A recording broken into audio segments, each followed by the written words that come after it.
नमस्कार साथियों, आप देख रहे हैं यूपी समाचार, जहां आपको मिलती है उत्तर प्रदेश की दिन भर की ताजा और बड़ी खबरें। आज की पहली खबर, यूपी के 6 शहरों में आंधी बारिश, पेड़ पोल उखड़े। यूपी में मौसम में उतार चढ़ाव का सिलसिला जारी है। भीषण गर्मी के बीच सोमवार दोपहर को अचानक मौसम बदल गया। गोरखपुर, बस्ती, मऊ, गाजीपुर और बलिया में झमाझम बारिश हुई। बस्ती में आंधी बारिश की वजह से पेड़ पोल उखड़ गए। मौसम विभाग का कहना है कि आमतौर पर 20 जून तक मानसून यूपी में एंट्री कर लेता है, लेकिन इस बार मानसून यूपी बिहार बॉर्डर पर पहुंचने के बाद आगे नहीं बढ़ पा रहा है। पिछले 10 से 12 दिनों से यह महाराजगंज के पास रुका है। 23 जून से इसके आगे बढ़ने और 25 जून तक यूपी में पहुंचने की संभावना है। राजधानी लखनऊ के अलीगंज इलाके में सोमवार को एक इंस्टीट्यूट में भीषण आग लग गई है। आग से इंस्टीट्यूट में मौजूद छात्रों का निकलना मुश्किल हो गया। ऐसे में कुछ ने पहली मंजिल से कूदकर अपनी जान बचाई। कूदने से कई बच्चे घायल हो गए हैं, कई की हालत नाजुक है। एक युवक जान बचाने के लिए आग के बीच से कूदा, लेकिन वह नीचे लोहे की नोकदार ग्रिल पर गिरा, जिससे ग्रिल उसके पेट में घुस गई। स्थानीय लोगों ने उसे अस्पताल भेजा। भारतीय रेलवे के नियम हुए सख्त, बिना टिकट यात्रा पर 500 रुपए जुर्माना। भारतीय रेलवे ने यात्रियों की सुरक्षा, स्वच्छता और अनुशासन बनाए रखने के लिए नियमों को और सख्त कर दिया है। शनिवार से लागू नई व्यवस्था के तहत बिना टिकट यात्रा, ट्रेन में गंदगी फैलाने, महिला कोच में प्रवेश करने और खतरनाक सामान ले जाने जैसे मामलों में भारी जुर्माना लगाया जाएगा। गंभीर मामलों में कानूनी कार्रवाई और जेल का भी प्रावधान रखा गया है। यात्री को निर्धारित किराए के अलावा न्यूनतम 500 रुपए का अतिरिक्त शुल्क देना होगा। वहीं किसी अन्य व्यक्ति के आरक्षित टिकट पर यात्रा करने वालों पर भी 500 रुपए का जुर्माना लगाया जाएगा और संबंधित टिकट जब्त कर लिया जाएगा। योगी बोले, सही बटन दबाने पर मिलता है विकास। सीएम योगी आदित्यनाथ ने सोमवार को जनपद फिरोजाबाद को 658 करोड़ रुपए से अधिक की लागत वाली 81 विकास परियोजनाओं की सौगात दी। टूंडला के उसायनी में आयोजित कार्यक्रम में मुख्यमंत्री ने विभिन्न परियोजनाओं का लोकार्पण और शिलान्यास किया। इसके साथ ही प्रधानमंत्री आवास योजना शहरी के तहत निर्मित आवासों की चाबियां 568 लाभार्थियों को सौंपी। बरेली सेंट्रल जेल की सुरक्षा में बड़ी चूक, उम्र कैद का कैदी फरार। बरेली की सेंट्रल जेल से सोमवार दोपहर सुरक्षा घेरे को तोड़कर एक खतरनाक कैदी के फरार होने से हड़कंप मच गया है। पॉक्सो एक्ट के मामले में उम्र कैद की सजा काट रहा दिनेश नाम का कैदी जेल की दीवार फांदकर फरार हो गया। दोपहर करीब 1:30 बजे जैसे ही इसकी जानकारी जेल प्रशासन को हुई, जेल के अंदर और बाहर हड़कंप मच गया। आनन फानन में स्थानीय इज्जत नगर थाना पुलिस को सूचित किया गया। राम मंदिर चढ़ावा चोरी में 2 दिन में FIR संभव। अयोध्या राम मंदिर में चढ़ावा चोरी की जांच कर रही स्पेशल इन्वेस्टिगेशन टीम यानी SIT आज सीएम योगी आदित्यनाथ को शुरुआती रिपोर्ट सौंप सकती है। टीम रविवार शाम को योगी से मिलने पहुंची थी, लेकिन उनके मानसून सेशन की मीटिंग में व्यस्त होने की वजह से मुलाकात नहीं सकी थी। जानकारी के मुताबिक SIT ने जांच का डेटा 7 पेन ड्राइव में सेव किया है। 6 दिन की जांच में 150 संदिग्धों के नाम सामने आए हैं, जिनमें से 25 लोगों पर कार्रवाई हो सकती है। मऊ में 1 जुलाई से संचारी रोग नियंत्रण अभियान। मऊ जिले में मुख्य विकास अधिकारी विवेक कुमार श्रीवास्तव ने विकास भवन सभागार में संचारी रोग नियंत्रण एवं दस्तक अभियान की समीक्षा बैठक की। इस दौरान संबंधित विभागों के अधिकारियों के साथ अभियान की तैयारियों, विभागवार जिम्मेदारियों और जन जागरूकता कार्यक्रमों की विस्तृत समीक्षा की गयी।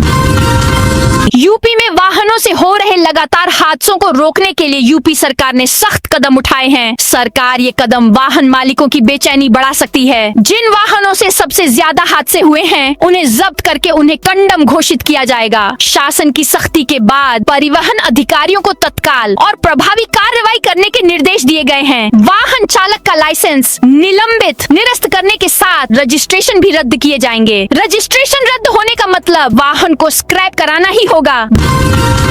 भारत से फिर होंगे कैलाश पर्वत के दर्शन। सुरक्षा कारणों से लगी थी रोक। भारत के ओल्ड लिपुलेख लिपुपास से शिव भक्त एक बार फिर कैलाश पर्वत के दर्शन कर सकेंगे। सुरक्षा कारणों से बंद किए गए इस व्यू पॉइंट को दोबारा खोलने की तैयारी शुरू हो गई है। सेना और ITBP के साथ चर्चा के बाद प्रशासन स्टैंडर्ड ऑपरेटिंग प्रोसीजर तैयार करने में जुटा है, ताकि श्रद्धालु भारत की सीमा से ही तिब्बत स्थित पवित्र कैलाश पर्वत के दर्शन कर सके।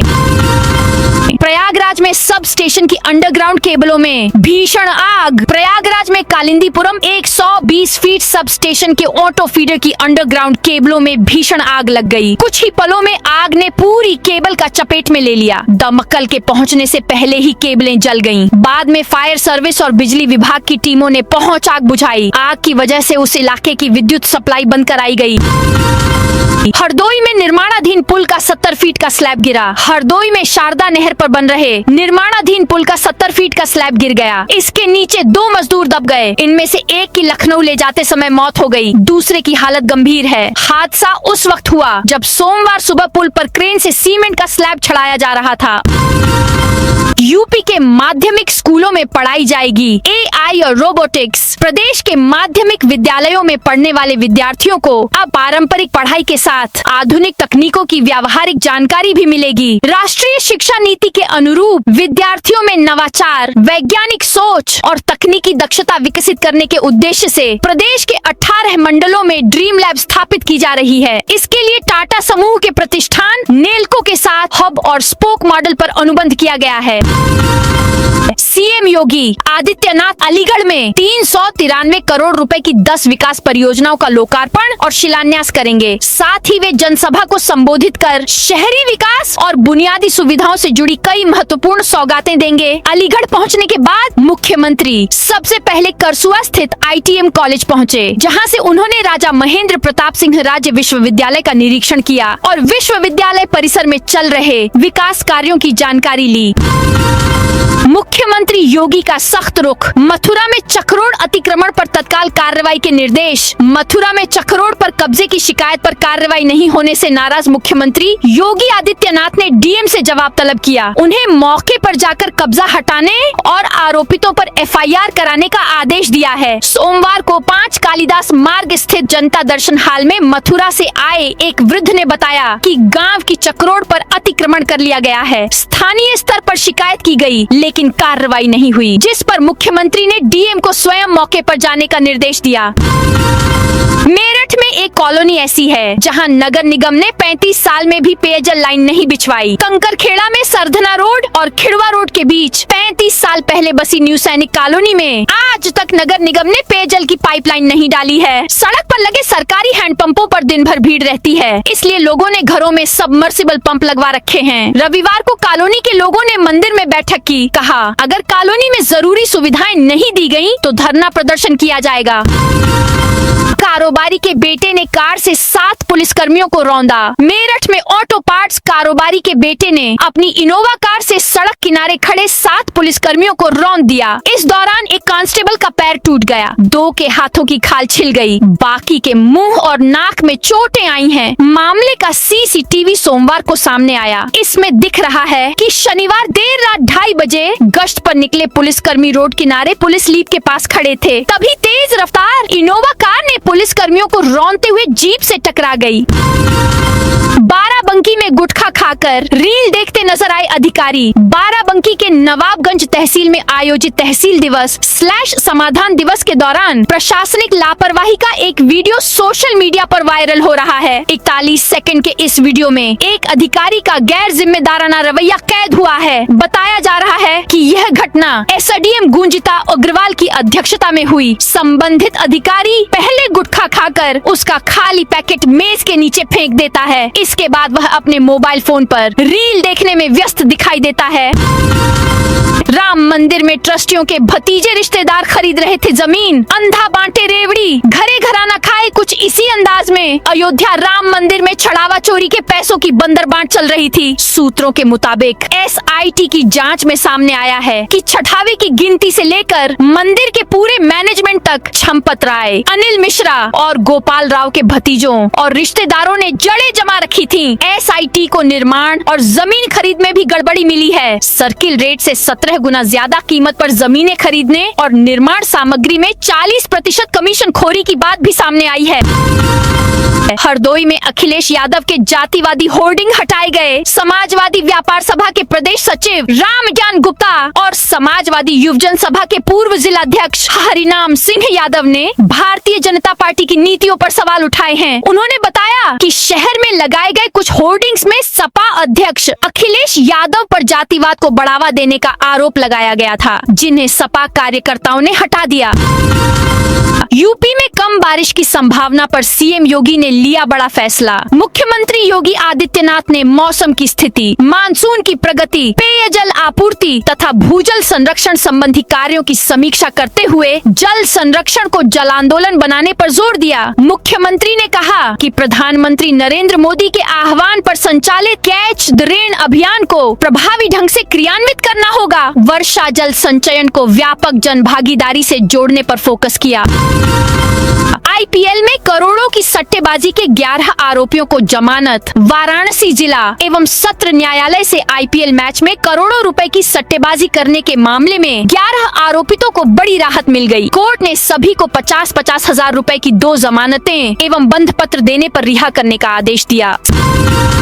सीतापुर में 21 साल पुराना सपा ऑफिस ढाया तड़के 4 बजे बुलडोजर लेकर पहुंची टीम। यूपी के सीतापुर में सरकारी जमीन पर बने सपा कार्यालय को सोमवार तड़के बुलडोजर से ढा दिया। जिला प्रशासन सुबह 4 बजे 5 थानों की फोर्स लेकर मौके पर पहुंचा। 4 बुलडोजरों ने 2 घंटे में कार्यालय को जमींदोज कर दिया। मलबा भी हटा दिया गया। इस दौरान 25 पुलिसकर्मी और 50 पीएसी जवान तैनात रहे। सपा कार्यालय 21 साल पहले 2500 स्क्वायर फीट जमीन पर बनाया गया था। सरकारी नजूल की जमीन पर सपा कार्यालय के नाम पट्टा दिया गया था। हालांकि 4 महीने बाद ही पट्टा निरस्त कर दिया गया। उस वक्त मुलायम सिंह यादव मुख्यमंत्री थे।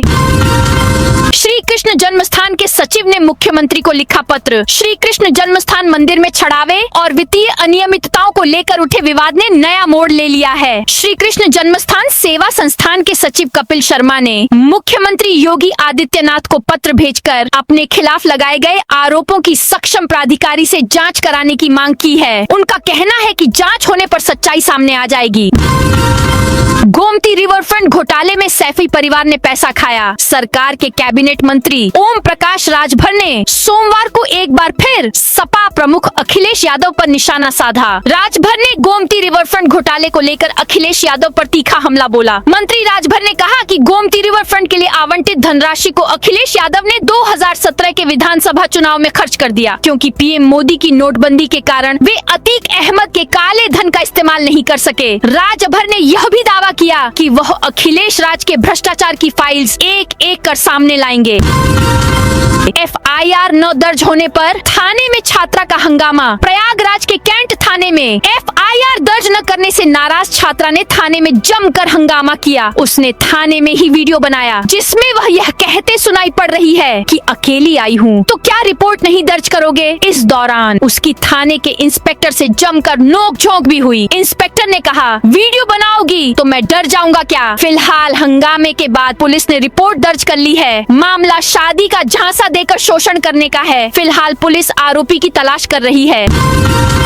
मुरादाबाद में 3 दिन हाईवे पर नहीं चलेंगे भारी वाहन। ज्येष्ठ गंगा दशहरा मेले के मद्देनजर यातायात पुलिस ने 3 दिन तक रूट डायवर्जन करने का निर्णय लिया है। दिल्ली हाईवे पर सोमवार की सुबह 8 बजे से बृहस्पतिवार की रात 12 बजे तक भारी वाहन नहीं चलेंगे। एसपी यातायात सुभाष चंद्र गंगवार ने बताया कि ब्रिज घाट में आने वाली श्रद्धालुओं की भीड़ को देखते हुए रूट डायवर्जन किया गया है। 3 दिन हाईवे पर भारी वाहन नहीं चलेंगे, इस बदले मार्ग से ही चलाया जाएगा। अलीगढ़ में सीएम योगी का एक्शन मोड। विश्वविद्यालय पहुंचते ही अफसरों की क्लास शुरू। मुख्यमंत्री योगी आदित्यनाथ सोमवार को राजा महेंद्र प्रताप सिंह विश्वविद्यालय पहुंचने के बाद सीधे कुलपति कक्ष में पहुंचे, जहां जिले के वरिष्ठ अधिकारियों के साथ हाई लेवल समीक्षा बैठक शुरू हुई। बैठक में विकास परियोजनाओं, कानून व्यवस्था, शिक्षा, स्वास्थ्य और आधारभूत ढांचे से जुड़े कार्यों की प्रगति पर विस्तार से चर्चा की जा रही है। शामली धर्मांतरण मामले में आरोपी फरार। पुलिस 6 नामजद सहित 12 अन्य की तलाश में। शामली जनपद के सदर कोतवाली क्षेत्र में एक दवा व्यापारी के बेटे के धर्मांतरण मामले को 2 हफ्ते बीत चुके हैं। इस मामले में पुलिस ने अभी तक दवा व्यापारी देवराज सिंह मलिक द्वारा दर्ज कराए गए 9 नामजद आरोपियों में से 6 को गिरफ्तार नहीं किया है। कुल मिलाकर वीडियो वायरल करने और धार्मिक भावनाओं को ठेस पहुंचाने के आरोप में लगभग 1 दर्जन आरोपी अभी भी फरार हैं। सीतापुर में अवैध खनन पर विधायक आशा मौर्य की शिकायत। सीतापुर के महमूदाबाद विधानसभा क्षेत्र की भाजपा विधायक आशा मौर्य ने क्षेत्र में हो रहे कथित अवैध मिट्टी खनन और परिवहन को लेकर जिलाधिकारी राजा गणपतियार से फोन पर शिकायत करते हुए तत्काल कार्रवाई की मांग की है। रविवार को क्षेत्र के विभिन्न कार्यक्रमों में जाते समय विधायक ने बड़ी संख्या में मिट्टी से भरी ट्रॉलियों को गाँव के अंदर से गुजरते देखा, जिसके बाद उन्होंने प्रशासनिक अधिकारियों से नाराजगी जताई। सपा के ब्राह्मण सम्मेलन पर बसपा का कटाक्ष। छोटे लोहिया के नाम से मशहूर जनेश्वर मिश्र की जयंती पर समाजवादी पार्टी 5 अगस्त को ब्राह्मण सम्मेलन आयोजित करने की तैयारी में जुटी है। इस आयोजन के जरिए वह ब्राह्मणों को लुभाने की कवायद कर रही है। सोमवार को बहुजन समाज पार्टी की राष्ट्रीय अध्यक्ष मायावती ने सपा के इस प्रयास पर तीखा कटाक्ष किया। मायावती ने कहा कि 2007 की तरह जब प्रदेश का ब्राह्मण समाज बसपा से जुड़ने लगा तो सपा की नींद उड़ गई थी। बसपा प्रमुख मायावती ने कहा कि उनकी पार्टी ब्राह्मण समाज के साथ साथ क्षत्रिय और वैश्य समाज को भी उचित प्रतिनिधित्व देने को तैयार है। बाराबंकी के बोधीपुरवा गांव में चिकन पॉक्स फैला, 20 लोग संक्रमित। बाराबंकी जिले के सिरौली गौसपुर ब्लॉक क्षेत्र के बोधीपुरवा गांव में चिकन पॉक्स चेचक के मामलों में अचानक वृद्धि हुई है। अब तक गांव में कुल 20 लोग इस संक्रमण की चपेट में पाए गए हैं, जिसके बाद स्वास्थ्य विभाग सतर्क हो गया है। संक्रमितों में महिलाएं, पुरुष और बच्चे शामिल हैं। स्वास्थ्य विभाग के अनुसार बदलते मौसम और गांव में साफ सफाई की कमी को संक्रमण के तेजी से फैलने का प्रमुख कारण माना जा रहा है। बैंक ऑफ बड़ौदा की शाखा में फर्श पर लेटे ग्राहक, अंदर घुसकर नारेबाजी की। शकुंतला विश्वविद्यालय परिसर स्थित बैंक ऑफ बड़ौदा में एक बार फिर सोमवार को ग्राहकों ने प्रदर्शन कर दिया। 25 से ज्यादा खाता धारकों ने शाखा पहुंचकर कामकाज ठप करा दिया, अंदर घुसकर नारेबाजी की। कई ग्राहक फर्श पर बैठे तो कई लेट गए। उनका आरोप है कि FD के नाम पर बैंक मित्र ने उनसे लाखों रुपए लिए, लेकिन FD नहीं की। UPSTF ने बिहार के बदमाश ललन सिंह को मार गिराया। सहारनपुर में बिहार के कुख्यात बदमाश ललन सिंह उर्फ लल्लन को UPSTF ने एनकाउंटर में मार गिराया। उस पर बिहार और यूपी में 2 दरोगा, एक बैंक कैशियर और एक सुरक्षा गार्ड समेत 7 मौतें, डकैती और ATM कैश वैन लूटने जैसे कई संगीन मामले दर्ज थे। उस पर 1.25 लाख रुपए का इनाम भी था। लखनऊ नगर निगम कार्यकारिणी में 6 सदस्य निर्विरोध चुने गए। लखनऊ नगर निगम की कार्यकारिणी समिति में सोमवार को 6 सदस्य निर्विरोध निर्वाचित हो गए। इसमें 5 पार्षद भाजपा के चुने गए हैं और सपा की एक पार्षद शामिल है। सपा के वरिष्ठ पार्षद यायावर हुसैन रेशू को तय माना जा रहा था, लेकिन सुबह नाम ममता रावत का भेज दिया गया। 2 वर्षीय कार्यकाल वाली इस कार्य समिति के 6 सदस्यों का इसी महीने कार्यकाल समाप्त हुआ था। कार्यकारिणी समिति के चुनाव के लिए लालबाग स्थित नगर निगम मुख्यालय के त्रिलोकनाथ सभागार में सुबह 11 बजे विशेष अधिवेशन बुलाया गया था। लखनऊ में हैदर कैनाल पर एलिवेटेड रोड बनना तय। लखनऊ में करीब 3 दशक से फाइलों में अटकी हैदर कैनाल एलिवेटेड रोड परियोजना अब जमीन पर उतरती दिख रही है। सबसे बड़ी राहत यह है कि सड़क निर्माण के लिए कैनाल किनारे की पूरी आबादी नहीं हटाई जाएगी। नई योजना के तहत केवल उन्हीं स्थानों पर विस्थापन होगा जहां एलिवेटेड रोड के पिलर बनाए जाएंगे।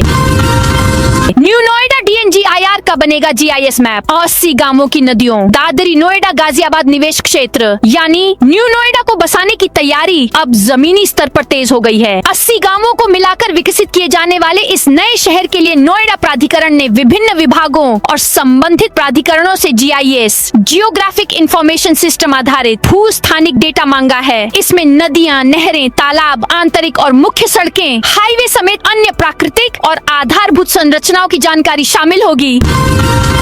ग्रेटर नोएडा में 50 लाख के मोबाइल बरामद, 3 आरोपी गिरफ्तार। ग्रेटर नोएडा में नॉलेज पार्क थाना पुलिस ने बड़ी कार्रवाई करते हुए करीब 50 लाख रुपए कीमत के 100 नए डिब्बाबंद मोबाइल फोन बरामद किए हैं। पुलिस ने इस मामले में 3 आरोपियों को गिरफ्तार किया है, जबकि मोबाइल सप्लाई करने वाला एक आरोपी अभी फरार है। उसकी तलाश में पुलिस की टीमें जुटी हैं। गाजियाबाद में 19 यात्रियों से भरी रोडवेज बस पलटी। गाजियाबाद में आज तड़के करीब 3:15 बजे ऋषिकेश डिपो की रोडवेज बस पलट गई। बस में 19 यात्री थे, जिनमें से 6 को चोट लगी। आनन फानन में कोतवाली पुलिस और डायल 112 मौके पर पहुंची और घायलों को नंदनी अस्पताल पहुंचाया, जहां से उपचार के साथ सभी को घर भेज दिया गया। गनीमत रही कि हादसे में कोई जनहानि नहीं हुई। यह बस ऋषिकेश से दिल्ली जा रही थी। नेतन्याहू बोले, ट्रंप के इशारों पर काम नहीं करता। लेबनान में इजरायली सेना हटाने से इनकार। इजराइल के प्रधानमंत्री बेंजामिन नेतन्याहू ने कहा है कि लोग यह समझते हैं कि वह अमेरिकी राष्ट्रपति डोनाल्ड ट्रंप के कहने पर काम करते हैं, लेकिन यह सच नहीं है। यरूशलेम में आयोजित एक समिट में बोलते हुए नेतन्याहू ने कहा, अमेरिका में लोग कहते हैं कि राष्ट्रपति ट्रंप वही करते हैं जो मैं उनसे कहता हूँ। वहीं इजराइल में कुछ लोग सोचते हैं कि मैं वही करता हूँ जो ट्रंप चाहते हैं, लेकिन दोनों ही बातें गलत हैं। इजरायली पीएम ने कहा कि इजराइल और अमेरिका करीबी सहयोगी जरूर हैं, लेकिन दोनों देशों के अपने अपने हित हैं और हर मुद्दे पर उनकी राय एक जैसी नहीं होती। बरेली के एलए मॉल में लिफ्ट में 13 लोग फंसे। बरेली के सिटी सेंटर एलए मॉल में लिफ्ट बंद होने से महिलाएं, बच्चे और पुरुष समेत 13 लोग फंस गए। वे 35 मिनट तक लिफ्ट के अंदर ही रहे। उन्होंने शोर मचाया, जिसके बाद लोगों को पता चला। उसके बाद लिफ्ट का दरवाजा तोड़कर उन्हें बाहर निकाला जा सका। तो दोस्तों, ये थी आज उत्तर प्रदेश के सभी जिलों की दिन भर की ताजा और बड़ी खबरें।